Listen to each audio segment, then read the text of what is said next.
Good evening, folks. Welcome to worship on this day the Lord has made. Let us rejoice and be glad in it. Welcome back to another Lent season. Weather tripped us up a week ago with Ash Wednesday, but now we are kicking off our regular Wednesday evenings, and it is a joy to be back. I'm going to have Mike and Sam, if you guys want to come up and grab the trays. We're going to collect our offering right here at the beginning during our opening announcements so that we can kind of have that out of the way. Most of you, as I look out there, I think have been here before for this service. So you know, every week we got to do our bulletin date check. I heard a couple of snickers because a couple of people know why. Everybody check the front of your bulletin. Make sure you have March 1st, 2023, because sometimes those pesky little things hide and we get ones from previous weeks and or even previous years. A year ago at this time, we had one that was 2 years old. I couldn't believe it. So make sure you've got the right date. And we'll do this every week because, that's important. In addition to your bulletin, you should also have your copy of Holden Evening Prayer. That will be our music that we will utilize. And also a reminder, we reuse those every time. So on your way out after the service, if you will leave your copy of Holden in the box on the way out so we can keep reusing it, that will be great. Your bulletin you can either take with you or you can toss that in the garbage can. But don't stick it in Holden and put it in the box because that's how those pesky little guys like to traipse on forward. So just note with that. Now the format that we'll follow tonight, if you were around for any of our services last year, it's going to be exactly the same. We haven't changed anything in terms of our format, so we'll continue with that, with the various aspects of Holden and then a little bit of liturgy that's there in the bulletin, and then also following along with our dialogue. One quick reminder on Holden when we are singing, when we get to page 4, Psalm 141, there's the divided part. There's the part that goes into group 1 and group 2. Everyone sing group 1, because if you sing group 2, you're going to be by yourself, and it's going to be really funny, but I will stop and laugh at you. Or I'll get messed up, and then everyone will laugh at me, which that's pretty normal anyway. But just remember at that part, we will all sing part 1 together. Now, reminder, we always sing a cappella. We won't have the music accompaniment going on. When we're singing a cappella, we are making a joyful noise to God. So if we mess up, who cares? We'll laugh about it. We'll have fun. God doesn't care. God's like, oh, that was fun. Let's do that one again. But if you are not familiar with Holden, feel free to listen and join in when you're comfortable. Now, if you're comfortable after a couple of bars, jump in then. If you're comfortable after a couple of songs, jump in then. If you're comfortable after a couple of weeks, jump in then. Whenever you're comfortable singing a cappella, singing with Holden, jump in when you feel comfortable. Logistic stuff out of the way, I'm going to talk a little bit about our theme for the year. As Vicki and I were kind of working towards our services this time around, we started from a question that actually originated within our confirmation class. The confirmation kids this year are asking really, really good questions. And one of the questions that kind of came up is, what do we do when God seemingly gets mad, when God seemingly has a negative emotion? And there are plenty of stories in the scriptures where that seems to happen. So we'll be looking at some stories where that is the case, where God has something of an emotional reaction, and what happens and how does life continue? How does life go on after God gets angry? Ooh. So that's what we're going to look at. We're going to talk about things of that nature. I'm glad to have Vicki back with us again. We are going to dialogue like we did last year, although we wanted to be a little bit more interactive this time around. So we're going to chat, we're going to talk about stuff, and we've got stuff to talk about. But since this is all stemming from questions, we know that people have questions. So at some point, we're going to turn and we're going to look at you guys. And we're going to give you let's practice our side eye, Vicki. We're going to look at you guys, and if you have questions that come up, something you're wondering about from the story or what you've heard us say, when we look at you, by all means, ask the question, because chances are likely somebody else is wondering the same thing too. And we'll kind of go that way. We'll have a big dialogue. Dia is two, what's with a group of people? A polylogue? I don't know. I'm making up words now. Let's not worry about that.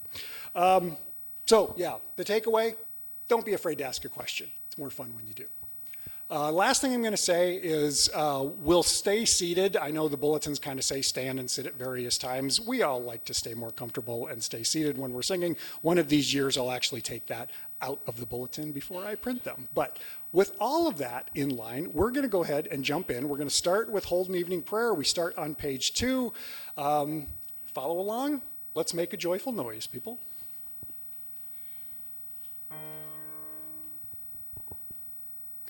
Jesus Christ, you are the light of the world, the light no darkness can overcome. Stay with us now, for it is evening, and the day is almost over. Let your light scatter the darkness, and shine within your people here. Joyous light of heavenly glory, loving glow of God's own face, you who sing creation's story, shine on every land and race. Now as evening falls around us, we shall raise our songs to you. God of daybreak, God of shadows, come and light our hearts anew. In the stars that grace the darkness, in the blazing sun of dawn, in the light of peace and wisdom, we can hear your quiet song.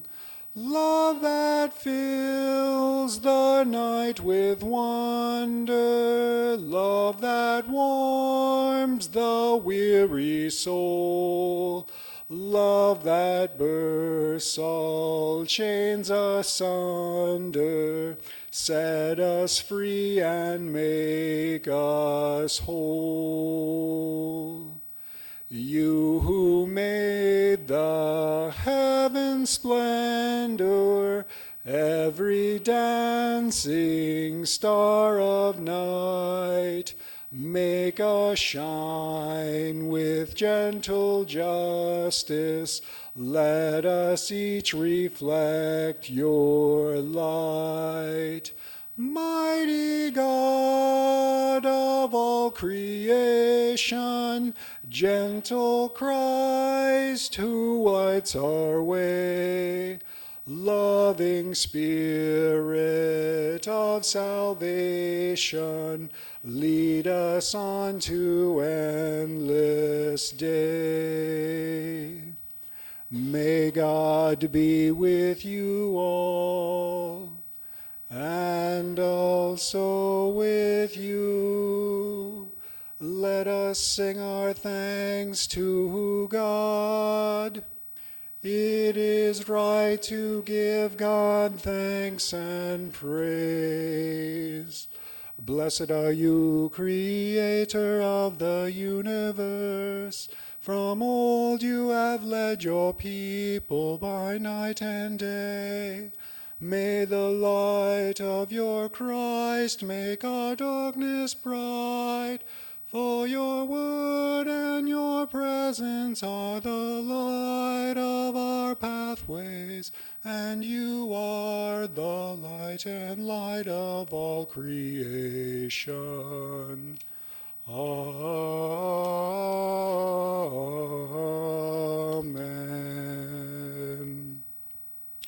Let my prayer rise up like incense before you, the lifting up of my hands as an offering to you. O God, I call to you, come to me now. Oh, hear my voice when I cry to you. Let my prayer rise up like incense before you, the lifting up of my hands as an offering to you. Keep watch within me, God. Deep in my heart may the light of your love be burning bright. Let my prayer rise up like incense before you, the lifting up of my hands as an offering to you. All praise to the God of all, creator of life. All praise be to Christ and the Spirit of love.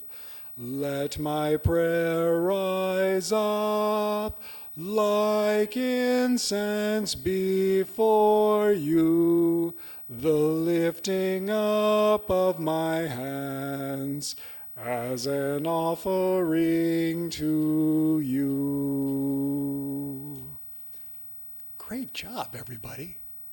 Full disclosure, right in the middle, there was one long line that ended with a T, and I heard Arla in the back of my hand. Hit that T. Did anybody, and I didn't do it. And I'm like, Arla would be really mad at me right now, but that's okay. I invite you to join now in our responsive reading, adapted from Psalm 25, as printed in your bulletin. To you, O Lord, I lift up my soul. O my God, in you I trust.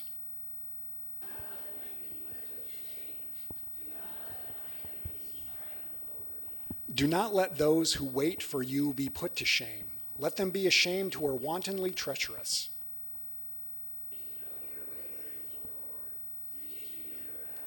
Lead me in your truth and teach me, for you are the God of my salvation. For you I wait all day long. Be mindful of your mercy, O Lord, and of your steadfast love, for they have been from the Lord. Do not remember the sins of my youth or my transgressions. According to your steadfast love, remember me.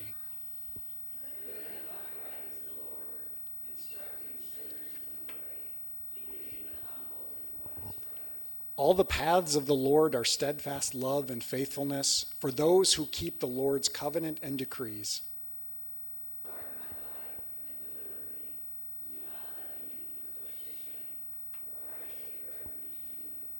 We continue now with the Magnificat.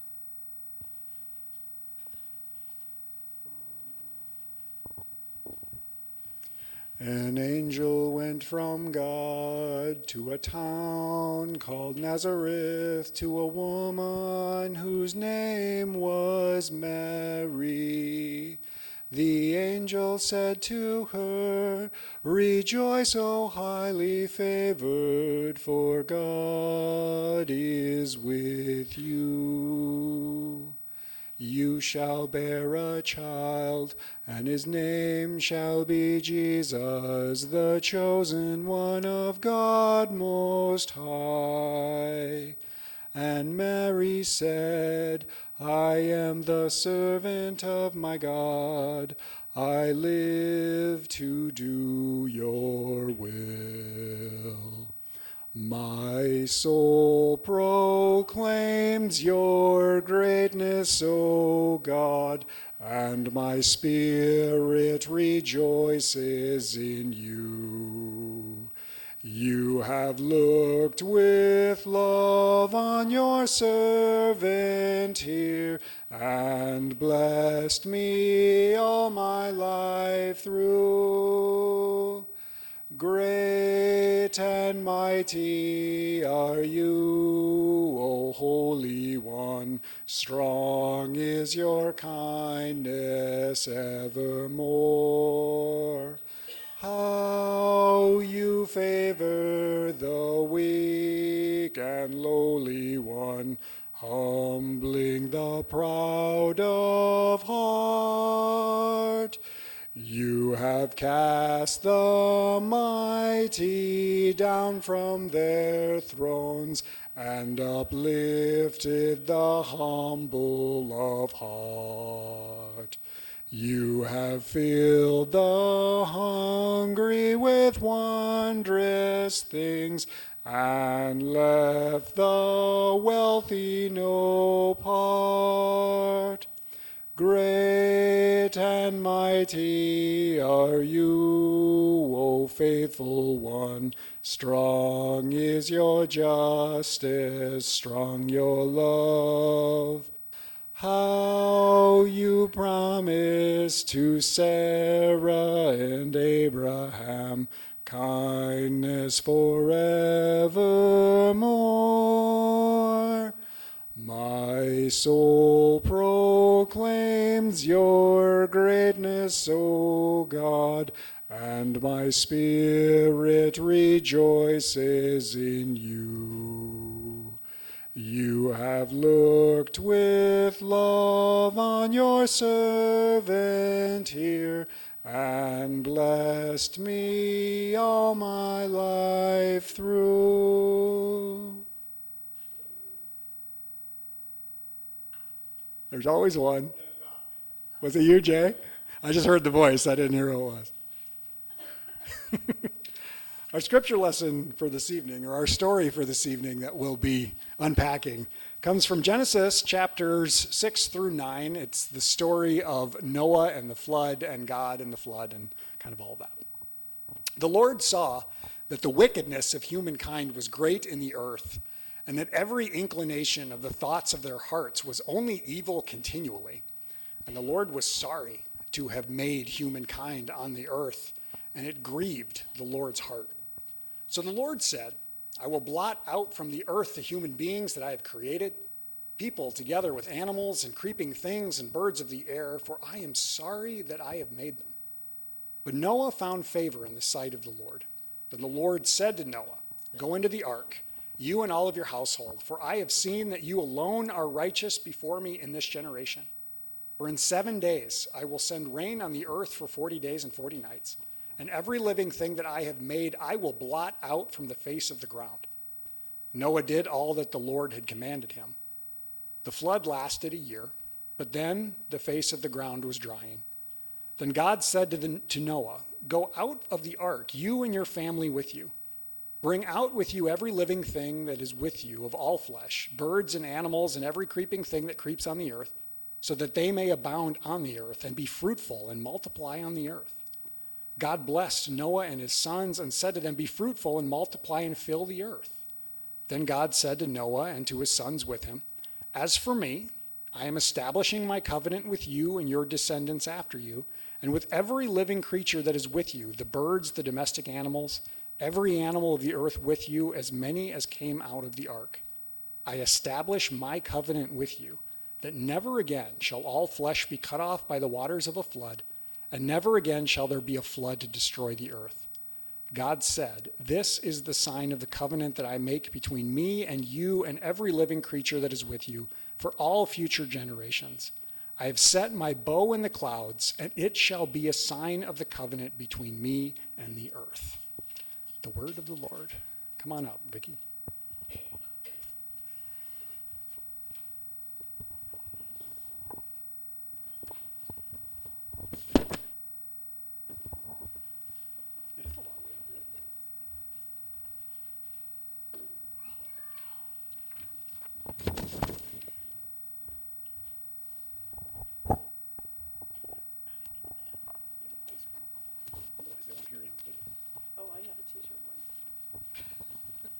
Here we go again.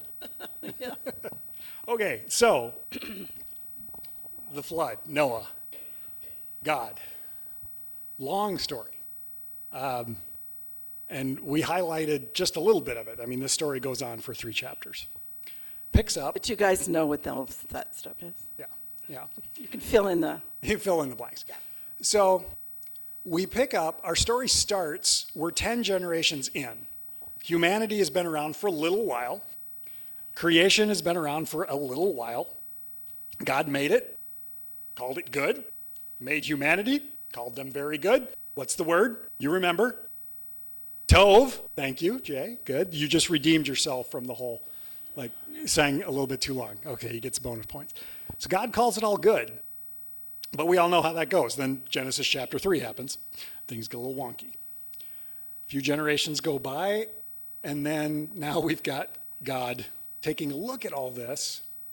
And interestingly enough, we hear grieved. Now, it's not quite angry like we were talking about before, but God is grieved about what's going on. And that's where we're at now. That is where we're at. And I think it really is interesting, excuse me, that in all the translations of this that I have read, the word anger is not used. And so then I went back to the King James Version and was wondering, you know, how exactly that was worded. And I think this is really interesting. The word repent was used. God repented, meaning he was sorry and he was going to do something about it. Yeah. Now, do you know what the literal meaning of repent I did yesterday. Yesterday was a long time ago. So to repent means, and you guys have heard this, that you turn away from it, or you turn back to. So that's interesting that God, so what was it?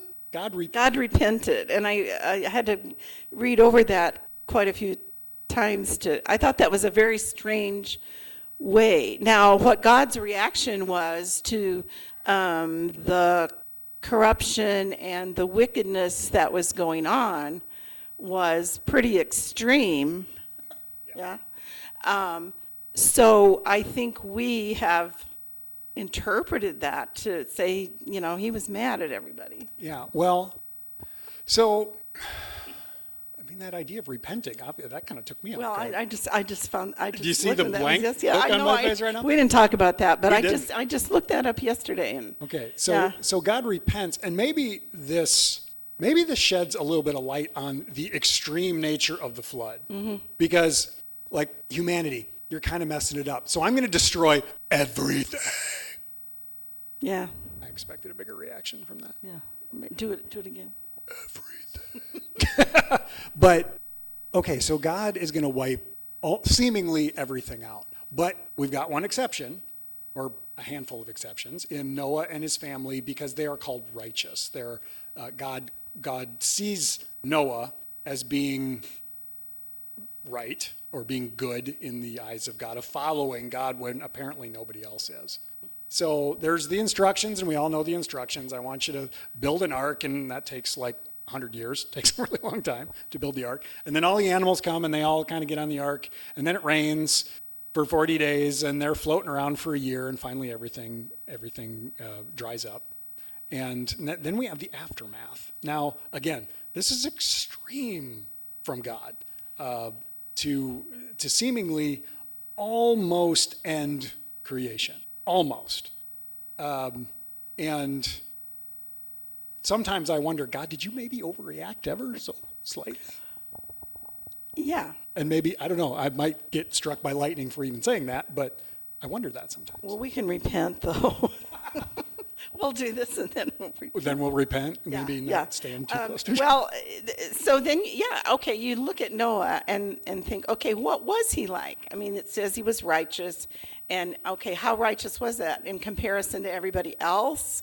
Or was he really, really good? Or how righteous Or did he just win the lottery? So, I think he did. Like God threw it all those animals and it hit Noah? Wow. Yeah.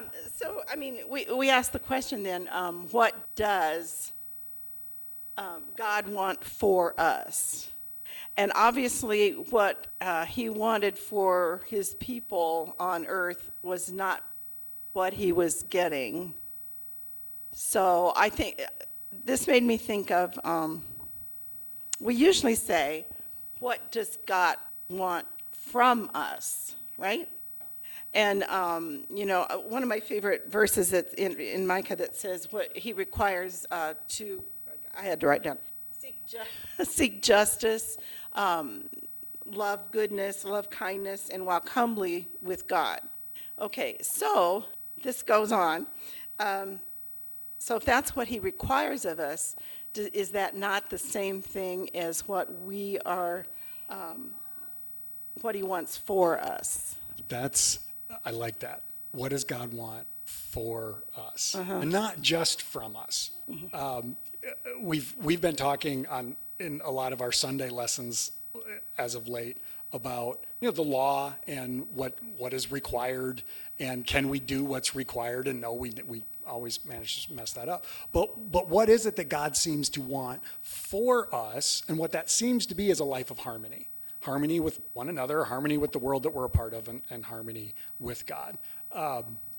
But I like the idea of, or the question maybe, just pondering on the question, what does God want for us as we look forward from the flood?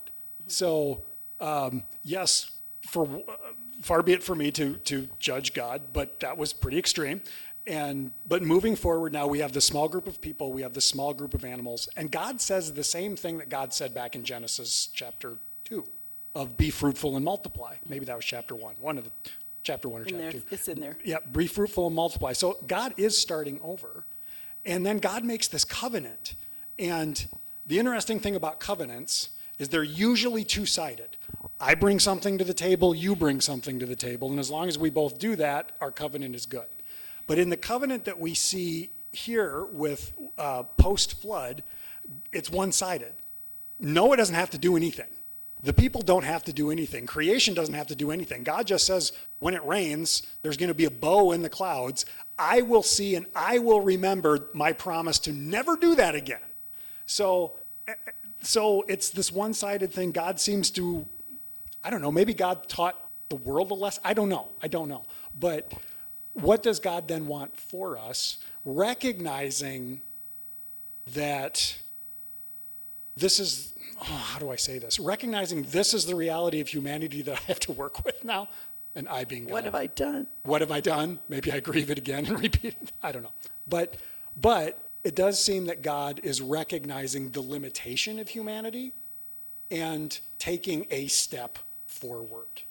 Would you agree with that? Well, yeah, and I mean, look how patient he is with us. Oh, yes. I mean, over centuries and centuries and centuries of patience. Now I lost my train of thought. I was going to say something else, though. Is it time that we? Oh my goodness! I don't. Yeah. Do you have anything to? Okay, let's give him the side eye. Okay. That was the dumbest thing I've ever done. Questions. I don't know what I just did. That was really weird. All right. I wasn't looking. It was. We'll watch the video later. It was strange. Questions. What are you wondering about? What seems like? Okay. What do you got, Darlene?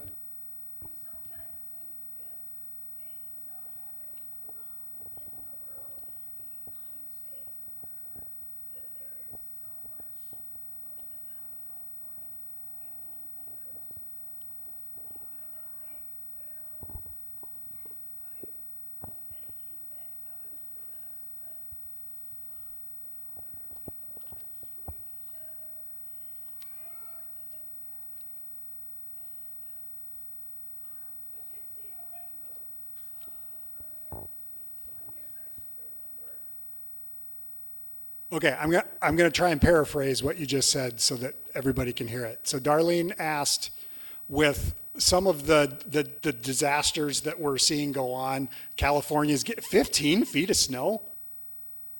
Really? Well, if anybody likes skiing, now's the time to go to California, apparently. But with all the different stuff that's going on, are we seeing a repeat? Is that a fair way of saying that, Darlene? Okay. Are we seeing what do you think, Vicki? Well, I think that we are given the knowledge and tools and to have some control over things that we maybe haven't done too good of a job doing. But part of the bargain is to take care of the earth, and as we strive to live in harmony with the earth and become back to the way creation was, I still have to be optimistic that we can do something about some of these things that seem totally just a natural disaster. Or does that make any sense? I don't know. Yeah. Well, and I also, so I look at it from the perspective that the promise that God made was that I will not destroy the earth again. That's not to say that bad stuff's not still going to happen, that disasters aren't still going to happen, but the entire world continues. So that's maybe not a word of hope for the people who are in the midst of 15 feet of snow and or whatever natural, like I think of Turkey and the earthquake lately. But the world continues. Jay, I saw your hand go up.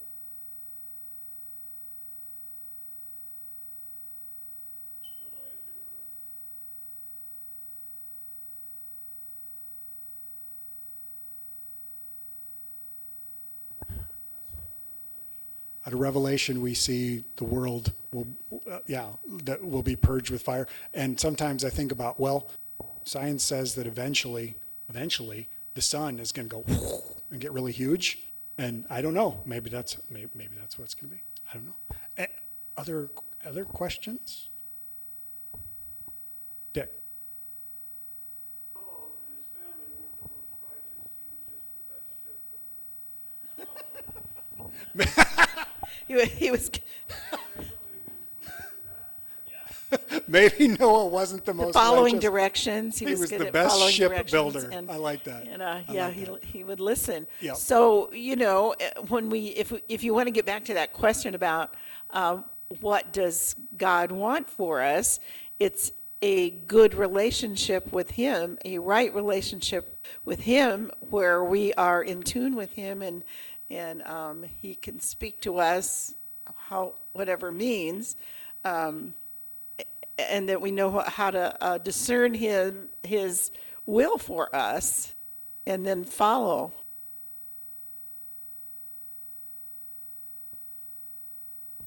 Maybe he was just a really good shipbuilder. Or maybe he was just a really good shipbuilder.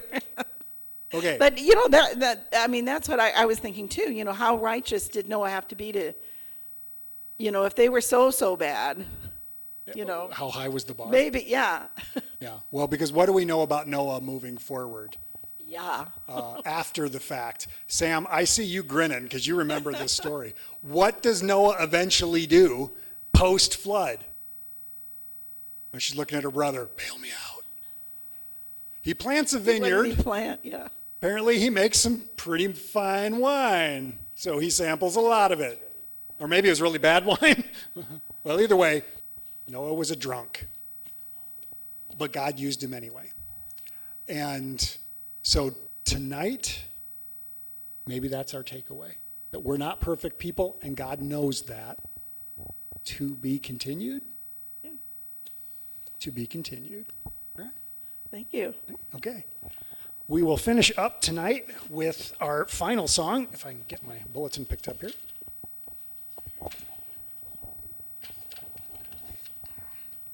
The final blessing found on page 12, that's the back page of Holden.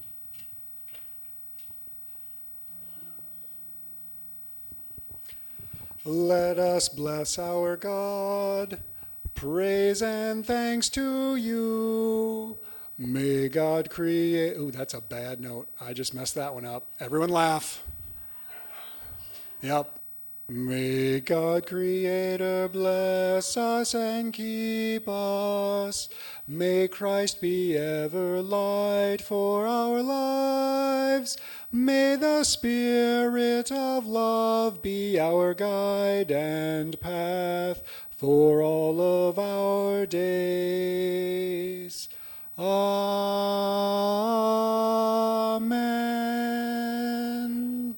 Nice recovery. Go in peace, serve the Lord.